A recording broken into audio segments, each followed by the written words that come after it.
All right, so hopefully this is about the shortest lecture that you'll ever have in your lives. We're gonna go on the second part of graphing linear equations, but really we're just gonna review sort of the big formulas that we saw from last time. And I've got them all nice on this one slide here. So let's start off with slope-intercept form. Again, as we've said before, named that way because it's very easy to find the slope with no work, just reading off what it is right there. And then also very easy to find the y coordinate of the y-intercept. We always write that y-intercept in that format, 0, comma b. And so there we go, slope-intercept form.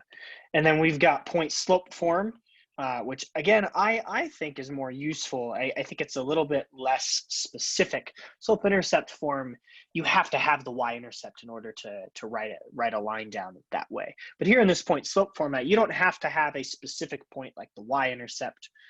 You just can have any point. And that point that we're looking at right there is that x naught, y naught. That gives us that point on the graph. And then we have our slope m, again, kind of written in the same format as before, right there. Be careful of this minus sign right here. If I wrote a line like y equals 3 times x plus 2 minus 4, the point that we would be saying is on this line is -2 comma -4. So very easy to forget that minus sign there. So yeah, there's point slope form, again called that way because we can identify a point on the graph and the slope with no work at all. And then lastly, we've got the slope of a line right there. So if I have 2 points that lie on the graph, 2 points that satisfy the equation, I call those points x1 comma y1 and x2 comma y2. I can plug them into this rise over run formula, and that gives me the slope, which tells me how steep it is. And again, you don't have to use these points, but a lot of times we just use the x and the y-intercepts because those are pretty easily available to us, so they're easy to find. But again, you may not use that if I gave you a line in point slope form, and maybe I don't actually tell you what m is, but I do give you an x naught and a y naught.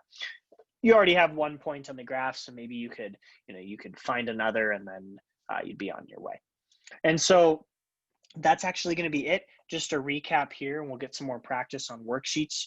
But yeah, just a recap here of these two main formats for lines, and then how to find the slope of a line. So we'll call that good for the lecture.